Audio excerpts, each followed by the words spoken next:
ముస్లింల యొక్క ఇళ్లలో పుట్టే భాగ్యాన్ని ప్రసాదించాడు. అయితే ముస్లింల యొక్క ఇళ్లలో పుట్టడం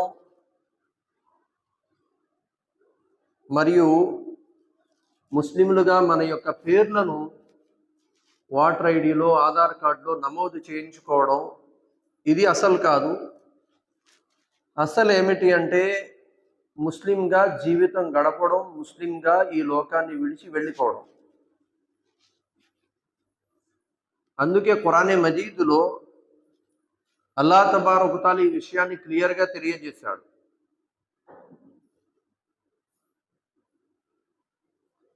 ఏమని? ఓ విశ్వాసులారా, మీరు విశ్వాసంపై స్థిరంగా ఉండండి మరియు ముస్లింగానే మరణించండి అంటాడు. అసలు ముస్లిం అంటే ఎవరు అంటే ముసల్సల్ अल्लाह और अल्लाह के रसूल की इताअत करने वाला. అసలు నిజమైన ముస్లిం ఎవరు అంటే అసలు నిజమైన ముస్లిం ఎవరిని అంటారు అంటే ఎల్లప్పుడూ కూడా అల్లా మరియు అల్లా యొక్క ప్రవక్తకు విధేయుడుగా జీవితం గడిపేవాడు. కానీ దురదృష్టం మరియు బాధాకరమైన విషయం ఏమిటంటే ప్రస్తుత సమాజంలో అత్యధిక శాతం ముస్లింలు ఎలా ఉన్నారు అంటే తమకు అనుకూలంగా ఉన్నటువంటి విషయాలన్నిటిలో కూడా ముస్లింగా తమ జీవితాన్ని కొనసాగిస్తున్నారు. ఎక్కడైతే తమకు అనుగుణంగా లేదో అక్కడ ఇస్లాంను, తాను ముస్లిం అనే విషయాన్ని పక్కన పెట్టేస్తున్నారు. అందుకు పెద్ద ఉదాహరణ ఏమిటి అంటే ప్రస్తుత సమాజంలో పెళ్ళిళ్ళు క్లియర్గా కనబడేవి పెళ్ళిళ్ళలో కనబడతాయి. ఎందుకు ఈ మాట చెప్తున్నానంటే అప్పటిదాకా నీతి కబుర్లు చెప్పేటువంటి పెద్ద పెద్ద వస్తాదులు కూడా పెళ్ళిళ్ళు ఎంత చండాలంగా చేస్తారంటే ఇతర మతాల వాళ్ళు కూడా బెదిరిపోతారు. ఏంటి ఇంత చండాలంగా ఉంటుందా మీ పెళ్ళి అని చెప్పి. ఏమైనా అంటే ఏం చెప్తారంటే లైఫ్లో ఒకసారే కదండి జరిగేది, లైఫ్లో ఒకసారి జరుగుద్ది అని చెప్పేసి ఇస్లాంనే మనం ముస్లిం అనే విషయాన్ని మర్చిపోయి విచ్చలవిడిగా పెళ్లి చేయడమా?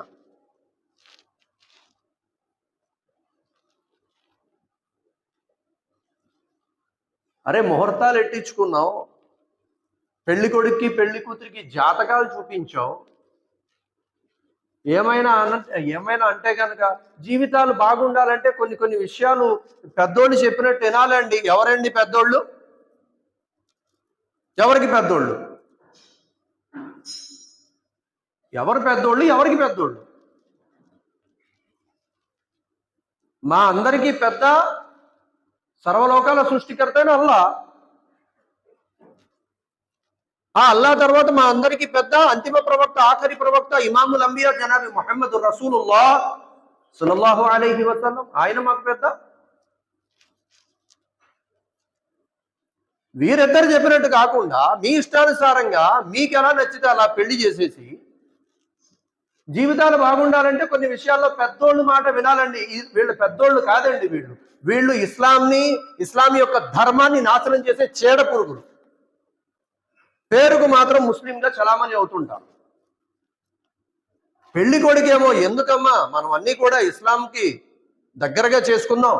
ఇంతకు ముందంటే మనకి ఇస్లాం తెలీదు, ఇదివరకు అంటే మనం ఇస్లాం గురించి అంత అవగాహన లేకుండా బ్రతికాం. ఇప్పుడు కొద్దిగా తెలిసింది కదా, మనం మంచిగా సున్నత్ ప్రకారం చేసుకుందామా అంటే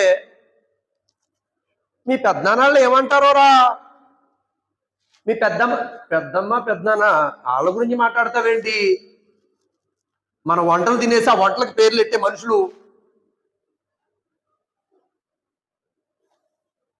వీళ్ళ బాధపడతారని ఆలోచిస్తున్నావు కదా, మరి అల్లా యొక్క రసూలు బాధపడతారని ఎందుకు ఆలోచించట్లా? ఇంతకంటే దురదృష్టం ఏముంది? రాత్రి రికార్డింగ్ డాన్సు, ఉదయాన్నేమో బ్రేక్ డాన్స్. రాత్రి రికార్డింగ్ డాన్స్ అండి, డీజే, మామూలు డీజే కాదు, మళ్ళీ పెళ్లి కొడుకు పెళ్లి కూతురు డాన్స్ తో పాటు మళ్ళీ లమ్మ బాబు కూడా స్టేజ్ ఎక్కి డాన్సులు. కర్మ కాకపోతే అప్పుడు రికార్డింగ్ డాన్స్ చేసేవాళ్ళు అనేవాళ్ళు ఏమని, వాళ్ళు రికార్డింగ్ డాన్స్ వాళ్ళు అంటారా, వాళ్ళతో నీకేంటి అనేవారు. ఇప్పుడు అలా కాదు, ఏళ్ళే రికార్డింగ్ డాన్స్ లో వెళ్ళిపోతున్నారు.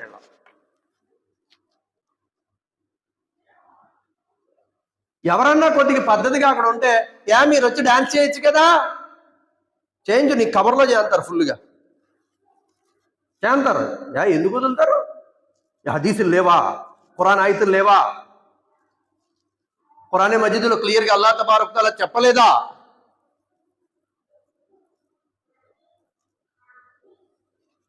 అల్లాహ్ ఖురానే మజీదులో క్లియర్గా అంటాడు, ఓ మా పోషకుడా, ఓ మా ప్రభువా, మేమందరం కూడా మంచి మార్గంలో నడుద్దాం అనుకున్నాం, కానీ మా పెద్దోళ్ళే మమ్మల్ని చెడు మార్గం వైపు తీసుకెళ్లారు. అందుకోసమే మాకు ఒక ఒక ఒక విధమైనటువంటి శిక్ష వేస్తే వాళ్ళకి 2 విధాలుగా శిక్షించంటారు. వీళ్ళు డాన్స్ చేయడంతో పాటు వేరే వాళ్ళు డాన్స్ చేయమని పురిగొల్పడం, ఎంజాయ్ చేయాలంట. ఏ కాల్జారో నడుము ఎగిందంటే ఇంక ఎంజాయ్ అన్నారు, అయిపోద్ది జీవితం అంతా. సోదరులారా, పెద్దలారా, ఇస్లాం అనేది కేవలం మనకు నచ్చిన విషయాల్లో ఫాలో అవుతూ, ముస్లింగా కేవలం ఓటర్ ఐడీల్లో, రేషన్ కార్డులో పేర్లు రాయించేసుకొని నేనేదో పెద్ద వస్తాదని అన్నట్టుగా మనం ఫీల్ అవుతే మనంత అజ్ఞాని, మనంత అవివేకి ప్రపంచంలో ఎవరు లేరు. ఇక్కడ ఇంకో దురదృష్టం ఏంటంటే పెళ్లిళ్ళు అలా చేయకండి అయ్యా, సాదా సీదా చేయండి అయ్యా, అల్లాకే నబీ అలైహిస్సలాతు వస్సలాం చెప్పారు. దాని సారాంశం ఏమిటంటే తక్కువ ఖర్చులతో జరిగే నికా బరకత్ గల నికా అన్నారు ప్రవక్త గారు. ఏం చెప్పారండి? తక్కువ ఖర్చులతో జరిగే నికా బరకత్ గల నికా, శుభాల గల నికా, శుభాల గల వివాహం ఏంటంటే తక్కువ ఖర్చులతో జరగాలి. అసలు ఖర్చులే తక్కువ పెట్టాలండి అని చెప్పేసి ప్రవక్త ముహమ్మద్ సల్లల్లాహు అలైహి వసల్లం గారు చెప్తే, మన వాళ్ళలో కొందరు ఎంత దారుణం అయిపోయారంటే అల్లాహ్ క్షమించుగాక, మేము అమ్మాయి దగ్గర అసలు ఏం తీసుకుంటలేదు అఫ్రోజ్ భాయ్, ₹1 ఆశించలేదు మా అబ్బాయి, రూపాయి ఆశించలా. మిగతా ఏం ఆశించాడు అవి చెప్పండి. అవి చెప్పరు. చీ అంటారని చెప్పరు. మేము పెద్ద ఏమి ఆశించలేదు అప్పుడు భయ్, మంచి కళ్యాణ మండపంలో కొద్దిగా మంచిగా పెళ్లి చేయండి, మా వాళ్ళు కొద్దిగా వచ్చేవాళ్ళు చాలా డబ్బు ఉన్న వాళ్ళు వస్తున్నారు, వాళ్ళు వస్తున్నారని చెప్పి వాళ్ళు బాధేస్తారా మీరు?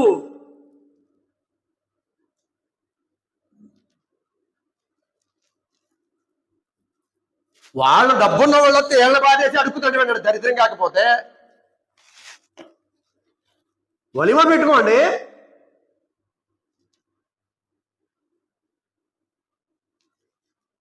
సోదరులారా, పెద్దలారా, చాలా బాధాకరమైన విషయం. నేను ఈ మాట నేను కోపంతో చెప్తున్నాను అనుకుంటారు, కోపం కాదు, బాధని ఆ రకంగా వ్యక్తం చేస్తున్నాను నేను. ఎందుకంటే పెద్ద పెద్ద టోపీలు గడ్డాలు ఎట్టుకునే వాళ్ళు, నీతి కబుర్లు చెప్పేవాళ్ళు తప్పుడు పనులు చేస్తున్నారండి. ఇక మనమే ఇలా ఉంటే ఇంక సమాజానికి ఇంకెక్కడ ఆదర్శం?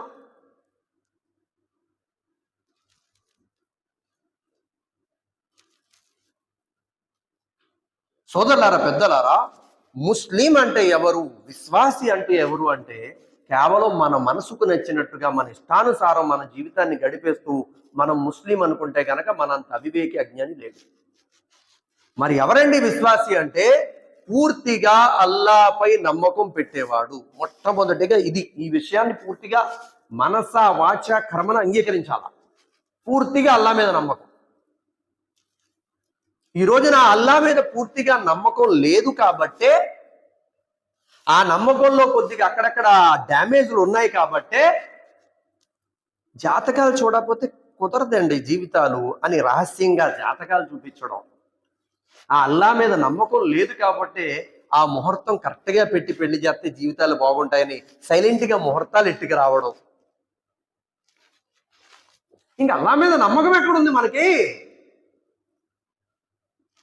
ఈ దరిద్రాలన్నీ ఎప్పుడు పడుతున్నాయి అంటే పేదరికంలో ఉన్నప్పుడు ఇవన్నీ చూడలేదండి. అబ్బాయి మంచోడమ్మా, అమ్మాయి మంచిది కదా, చేసేయండి, మూడెట్టేస్తే పడి ఉంటారని చెప్పేసి అక్కడ కబుర్లు చెప్తారు. కొద్దిగా డబ్బు అల్లా ఇచ్చేసరికి, కొద్దిగా అల్లా హోదా ఇచ్చేసరికి ఇవన్నీ గుర్తొస్తాయి, ఉన్నాయే లాక్కెళ్ళిపోతాయి అన్నట్టుగా. ఆ పేదరికం నుంచి అల్లా నీకు ఈ స్థాయి ఇచ్చాడు కదా, మనకి ఈ స్థాయి ఇచ్చాడు కదా, మనకి ఉన్నతమైన హోదా ఇచ్చాడు కదా, ఆ అల్లా కలిస్తేనే కదా ఇది ఉంటది.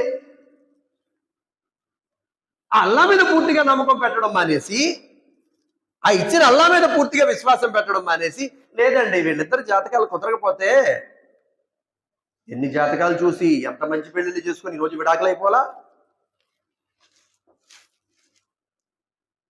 సోదరులారా, పెద్దలారా, బాగా గుర్తుంచుకోండి, అల్లా మీద పూర్తి నమ్మకం ఉంటే ఈ హరాం పనుల జోలికి వెళ్ళమండి. వెళ్ళం మనం. అవసరం లేదు భయ్, అవసరం లేదు. మీ జాతకాలు మీ ముహూర్తాలు మీరు చూసుకునే ఫలం అయితే మీరు వేరే సంబంధం చూసుకోండి అని చెప్పేస్తారు. ఇక్కడ దురదృష్టం ఏంటంటే ముందు అల్లా మీద నమ్మకం ఉందా లేదా అన్నది అక్కడ అర్థమైపోద్ది. అక్కడేమో అల్లా మీద నమ్మకం లేని వాళ్ళని పెళ్లి చేసుకుని తెచ్చుకోవడం, తర్వాత ఏమో బాధపడటం. అందుకోసమే సోదరులారా, పెద్దలారా, మొట్టమొదటిగా అల్లాపై నమ్మకం మనకు ఉండాలి. మనకుంటేనే మనకి, మన యొక్క పిల్లలకి, మన యొక్క ఇంట్లో వాళ్ళకి అందరికీ అల్లాపై నమ్మకం వస్తుంది. ముస్లిం ఇళ్లలో పుట్టినంత మాత్రాన్ని ఏమి గొప్పోళ్ళమేం కాదండి. అబ్బే, ప్రవక్త గారు హదీస్లో ఏం చెప్పారు? మన్ కాన ఆఖరు కలామిహి లా ఇలాహ ఇల్లల్లాహ్ దఖలల్ జన్నా ఔ కమా ఖాల సల్లల్లాహు అలైహి వసల్లం. ఏ వ్యక్తి అయితే తమ ఆఖరి పలుకులు లా ఇలాహ ఇల్లల్లాహ్ పఠిస్తాడో ఆ వ్యక్తి స్వర్గానికి వెళ్తాడన్నారు అల్లాహ్ నబీ. బ్రతికున్నప్పుడు చదివేయడం కాదండి. బ్రతికున్నప్పుడు చదివేస్తాం, మీరు చదివేస్తారు, నేను చదివేస్తాం. పిల్లోడికి తజ్బీచ్చి లా ఇలాహ ఇల్లల్లాహ్ చదవరా అంటే 1000 సార్లు చదువుతాడు. ఇంకా బాగా ఎనర్జీగా ఉన్నోడైతే 10,000 సార్లు చదువుతాడు. ఇది కాదు ఇంపార్టెంట్. ఆఖరి సమయంలో కలిమా లా ఇలాహ ఇల్లల్లాహ్ గుర్తు రావాలి. ఆఖరి సమయంలో గుర్తు రావాలి అంటే ఈ జీవితం అంతా కూడా కలిమా లా ఇలాహ ఇల్లల్లాహ్ ప్రకారంగా బతకాలి. జీవితం అంతా కూడా. షేఖుల్ హదీస్ హజరత్ జకరియా సాబ్ రహ్మతుల్లాహ్ ఒక వాక్యాత్ రాశారు పుస్తకంలో. ఒక మనిషికి ఒక వ్యాపారం ఉంది. ఆ వ్యాపారం మీద అతడికి ఎంత నమ్మకం ఉందంటే జీవితం అంతా కూడా ఆ వ్యాపారం మీద నమ్మకంతో బతుకుతూ 5కు 10 5కు 10 5కు 10 5కు 10 5కు 10 5కు 10 5కు 10 5కు 10 5కు 10 అదే బ్రతుకు బతికేశాడు ఆయన. చనిపోయినప్పుడు కూడా కలిమా చదువు నాయన అని చెప్పంటే 5కు 10 5కు 10 5కు 10 5కు 10 5కు 10 5కు 10 అంటున్నాడు. జీవితం అంతా వ్యాపారం మీద నమ్మకంతో బ్రతికాడు. ఆ చనిపోయేటప్పుడు కూడా కలిమా లా ఇలాహ ఇల్లల్లాహ్ చదవయ్యా అని చెప్పేసి అంటే లేదు 5కు 10 అని చెప్పి చదువుతున్నాడు. మనిషి ఎలా బ్రతుకుతాడో అలాగే మరణిస్తాడు, ఎలా మరణిస్తాడో అలాగే లేపబడతాడు అన్నారు అల్లాహ్కి నబీ అలైహిస్సలాతు వస్సలాం. మనం ఒకవేళ విశ్వాసిగా నాకు లాభం వచ్చినా అల్లా ఇస్తాడండి, నష్టం వచ్చినా అల్లా ఇస్తాడండి, ఆరోగ్యమైన అల్లా ఇస్తాడండి, అనారోగ్యమైన అల్లా ఇస్తాడండి, ఆ అల్లా మీద నమ్మకం పెట్టుకుంటే కష్టంలో ఉన్న వ్యక్తిని సుఖంలో పడేస్తాడు. బాధల్లో ఉన్నటువంటి వ్యక్తిని ఆ బాధల నుంచి బయటపడేస్తాడు. మనం ఊహించలేము, అది మన ఊహకు అర్థం కాదు. ఉదాహరణకి హజరత్ మూసా అలైహిస్సలాతు వస్సలాం పుడితే చంపడానికి సిద్ధమైపోయాడు ఫిరౌన్. మగబిడ్డ పుట్టాడా అప్పటికే 80,000 మందిని, ఇంచుమించు 80,000 మందిని వేసేసాడు ఆయన. ఎవరో ఫిరౌన్. ఎందుకని? జ్యోతిష్కుడు చెప్పాడు, నీ తరంలో ఒక వ్యక్తి పుట్టబోతున్నాడు, అతడు పుట్టాడంటే, ఆ బిడ్డ పుట్టాడంటే నీకు మొత్తం అయిపోద్ది, నీ యొక్క రాజ్యం అంతా కూడా నాశనం అయిపోద్ది అని చెప్పేసి అన్నాడని చెప్పి ఇంచుమించు 80,000 మంది పిల్లల్ని చంపించేశాడు. కానీ మూసా అలైహిస్సలాతు వస్సలాం గారి యొక్క తల్లి అల్లాని విశ్వసించిన వారు. ఆవిడ ఎవరు? మూసా అలైహిస్సలాం తల్లి. ఆ బిడ్డ పుట్టిన తర్వాత అల్లాహ్ తబారక తఆలా ఇల్హాం చేస్తాడు, అదృశ్యవాణి వినిపిస్తాడు. ఏమని? ఫిరౌన్ యొక్క సైన్యం వస్తున్నారు, నీవేం చేస్తావంటే నీ బిడ్డని ఒక తొట్టెలో పెట్టి నీ ఇంటి వెనక ఉన్నటువంటి నదిలో విడిచిపెట్టి అంటాడు అల్లాహ్.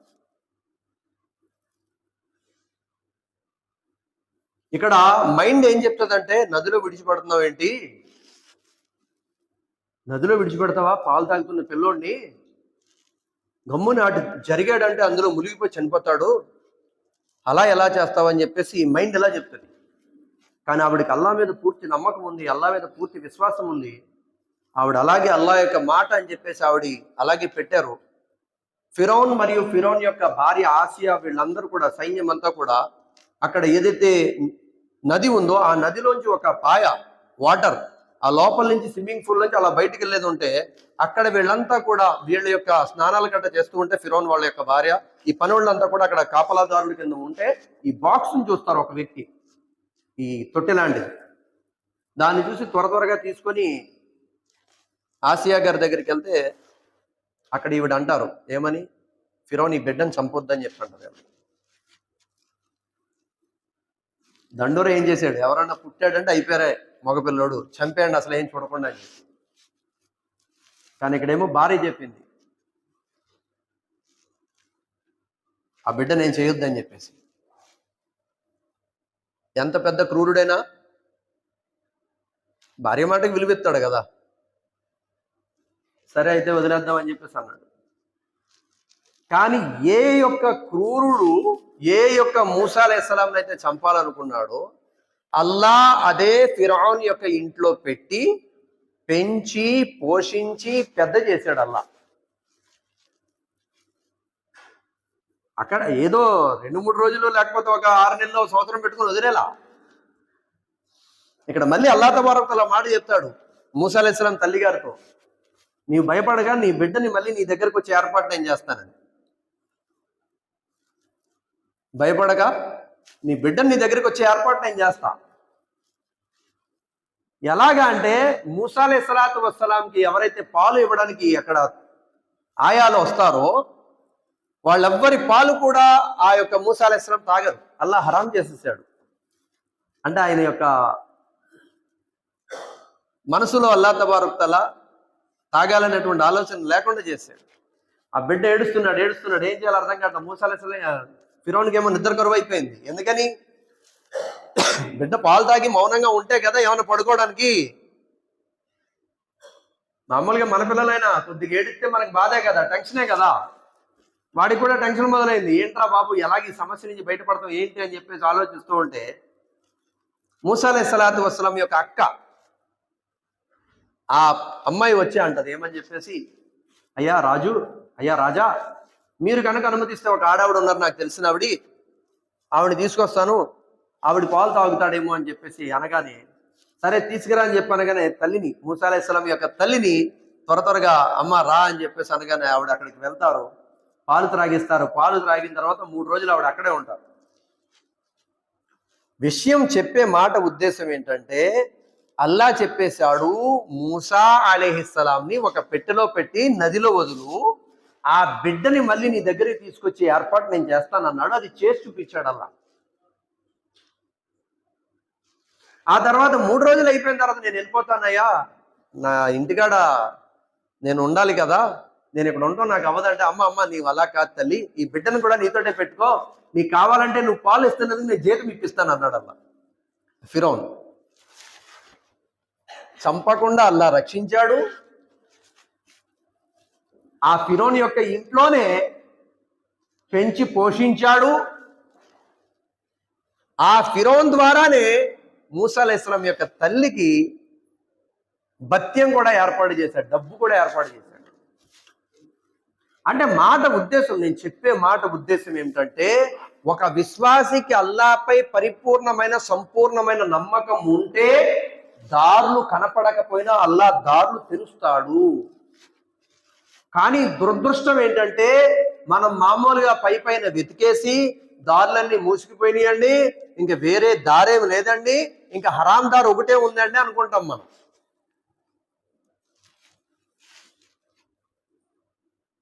అర్థం కాల. బ్రతకాలండి, వ్యాపారం పెట్టుకోవాలి. వ్యాపారం పెట్టుకోవాలంటే అల్లా ఏం చెప్తున్నాడు, హరాం జోలికి వెళ్ళకండి అయ్యా, వడ్డీ జోలికి వెళ్ళకండి, సింపుల్గా చిన్నది పెట్టండి, కష్టపడండి, కొన్నాళ్ళు పడుతుంది, మీరు కొద్దిగా పైకి ఎదగండి అని చెప్పంటే లేదల్లా ఇవన్నీ అవ్వల్లా, నువ్వు చెప్పే తెమలదల్లా, అసలు నీకేం తెలుసల్లా, భూలోకంలో మనుషులకున్న కష్టాలు మీకేం అర్థమవుతాయల్లా, అది కాదల్లా, నేను వెళ్ళి వడ్డీ తెస్తానల్లా, తెచ్చి పెట్టుకుంటానల్లా, అప్పుడే నేను బాగుపడతానల్లా అని చెప్పి మనం హరాం ఆలోచన చేస్తాం. హరాం ఆలోచన. అందుకే హదీసులో అల్లాకే నబీ అలైహిస్సలాతు వస్సలాం చెప్పారు. దాని సారాంశం ఏమిటి అంటే ఖయామత్ ముందు ప్రళయం వచ్చే ముందు ప్రజలు సంపాదిస్తారు కానీ హలాలా హరాం అనేది ఆలోచించారు. హరామా హలాలా అనేది ఆలోచించరు. ఒకవేళ హరామ హలాల్ అనేది లేకపోతే ఉమర్ బిన్ అబ్దుల్ అజీజ్ రహమతుల్లా లాంటి వారు పస్తుల జీవితం గడపాల్సిన పని ఏంటి? అల్లాహకి నబీ అలైహిస్సలాతు వస్సలాం 2 నెలలు పస్తులు ఉండాల్సిన అవసరం ఏంటి? సహీ ముస్లిం యొక్క హదీస్, అమ్మ ఐషా రదియల్లాహు అన్హా చెప్తున్నారు, అల్లాహకి నబీ సల్లల్లాహు అలైహి వసల్లం యొక్క ఇంటిలో 2 పూట్ల కడుపు నిండా అన్నం తిన్న రోజులు లేవు. 2 నెలలు పస్తులు గడిపేవాళ్ళు మేము. అతను జుబైర్ రదియల్లాహు అన్హు అడుగుతారు, కాలాజాన్ పిన్ని గారు, మరి 2 నెలలు తినడం మానేస్తే మీరు ఎలా బ్రతికేవారని చెప్పి ఆవిడ ఏం చెప్తారంటే, ఒక ఖర్జూరం తిని గ్లాస్ నీళ్లు త్రాగి మేము బ్రతికేవాళ్ళమని చెప్పంటాం. ఎందుకని? హరాం మార్గంలో వెళ్ళకూడదనే కదా, హలాల్ సంపాదించుకోవాలనే కదా. సోదరులారా, పెద్దలారా, అందుకోసమే ఎప్పుడైతే అల్లా మీద పరిపూర్ణమైన సంపూర్ణమైనటువంటి నమ్మకం ఒక విశ్వాసికి ఉంటుందో అతడు ప్రాణం పోయినా హరాం మార్గం వైపు వెళ్ళడు, హలాల్ మార్గం కోసమే చూసుకుంటాడు, హలాల్గానే ప్రయత్నిస్తాడు. లేదు నాకు ఆలస్యమైనా పర్లేదు, కాస్త టైం పట్టినా పర్లేదు, కాస్త నాకు నష్టం కింద అనిపించినా పర్లేదు. ఒక మాట బాగా గుర్తుంచుకోండి, అల్లాహకి నబీ అలైహిస్సలాతు వస్సలాం చెప్పారు ఏమని? వల్ ఖదరి ఖైరిహి వ షర్రిహి మినల్లాహి తఆలా. ఏదైతే మేలు మీ ముఖద్దర్లో రాసిందో ఆ మేలు అల్లాహ్ వైపు నుంచి అవుద్ది. ఏదైతే కీడు మన ముఖద్దర్లో రాశాడో అల్లాహ్, ఆ కీడు కూడా అల్లాహ్ వైపు నుంచి అవుద్ది. ఎప్పుడు కూడా మనిషి అల్లాహ్ మీద నమ్మకం పెట్టుకుంటే హరాం వైపు వెళ్ళడండి, అవసరం లేదు. హలాల్ మార్గంలో కొద్ది పేదరికంలో గడిపేద్దాం, జీవితం ఏమి స్టాండర్డ్ కాదు కదా, ఇప్పుడు కాకపోతే రేపైనా ఈ లోకాన్ని విడిచి వెళ్ళిపోవాలి కదా, ఇలా ఆలోచించుకుంటాడు. అందుకే ప్రవక్త ముహమ్మద్ సల్లల్లాహు అలైహి వసల్లం కూడా ఎంత సింపుల్ గా చెప్పారు, మీ జీవితాన్ని ఒక బాటసారిలా ప్రయాణికుడిలా గడపండి. ఎలాగైతే ప్రయాణికుడు విశ్రాంతి కోసం ఒక చెట్టు కింద కాసేపు ఆగి విశ్రాంతి తీసుకొని అక్కడి నుంచి ముందుకు వెళ్ళిపోతాడో, విశ్వాసికి ఇహలోక జీవితం అలాంటిదే. ఇక్కడ శాశ్వతంగా ఉండేదేం కాదు, ఇది అశాశ్వతమైన జీవితం. ఇక్కడ కొన్ని రోజులు ఉంటారు, టెంపరవరీగా పరలోకం వైపు వెళ్ళిపోతారు.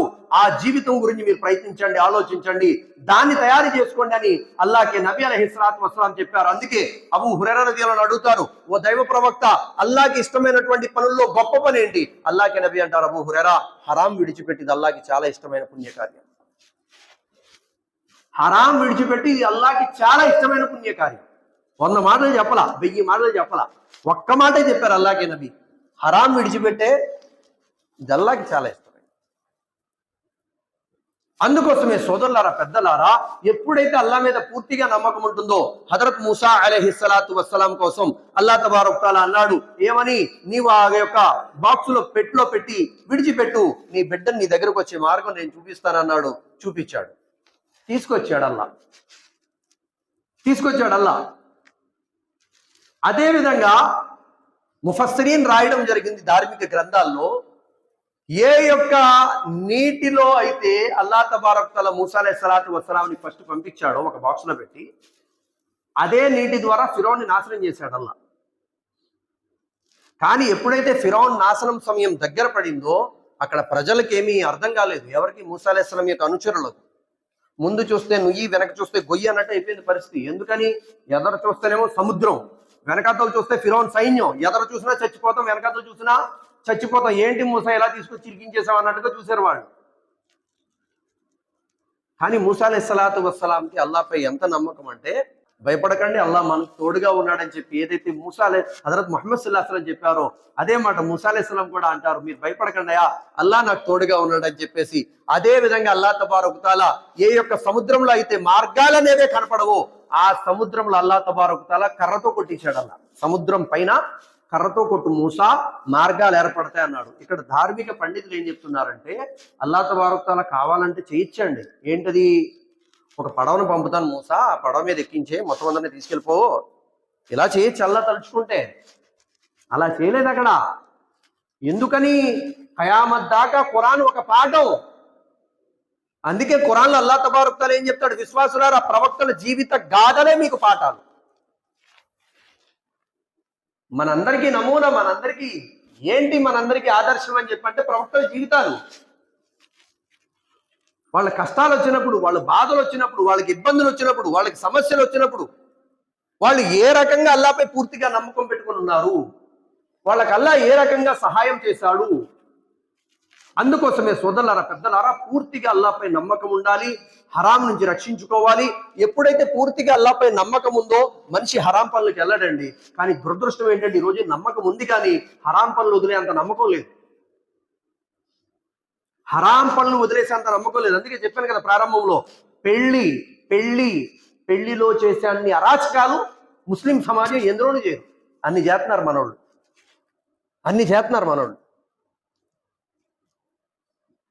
అందుకోసమే సోదరులారా, ఎట్టి పరిస్థితుల్లో కూడా అల్లాపై పూర్తిగా నమ్మకాన్ని విడిచిపెట్టకూడదు. నమ్మకం, అందుకే హదీసులు అల్లాకే నబీతో ఒక సహాబీ అడుగుతారు, ఓ దైవ ప్రవక్త, మీ ముందుంటే మాకు విశ్వాసం ఒకలా ఉంటుంది, మీ దగ్గర నుంచి వెళ్ళిపోతే మా విశ్వాసం మరోలా ఉంటుంది, ఏమిటి? అల్లాకే నబీ అలైహిస్సలాతు వస్సలాం అంటారు, ఓ నా శిష్యులారా, విశ్వాసం 3 రకాలు. విశ్వాసం ఎన్ని? 3 రకాలు అన్నారండి ప్రవక్త గారు. ఒకటి దైవదూతల విశ్వాసం, ఎప్పుడు కూడా ఒకే దర్జాలో ఉంటుంది. ఎందుకంటే వాళ్ళ అల్లాని చూస్తారు, స్వర్గాన్ని చూస్తారు, నరకాన్ని చూస్తారు, అవన్నీ చూశారు కాబట్టి ఒకసారి వాళ్ళ విశ్వాసం ఎప్పుడు ఇలాగే ఉంటుంది. ఎలాగే పరలోకం చూశారు, స్వర్గం, నరకం ఇవన్నీ చూశారు వీళ్ళు. అల్లా యొక్క మాట, ఇవన్నీ కూడా అల్లా యొక్క ఫైస్లాలు ఇవన్నీ చూస్తారు వాళ్ళు. వాళ్ళ విశ్వాసం ఎప్పుడు ఇలాగే ఉంటుంది. ప్రవక్తల విశ్వాసం పెరుగుతూ ఉంటుంది.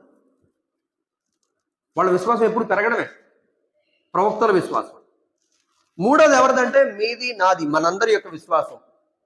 అల్లా యొక్క గొప్పతనం వినడం, అల్లా యొక్క గ్రంథం ఖురాన్ చదవడం ద్వారా విశ్వాసం పెరుగుతూ ఉంటుంది.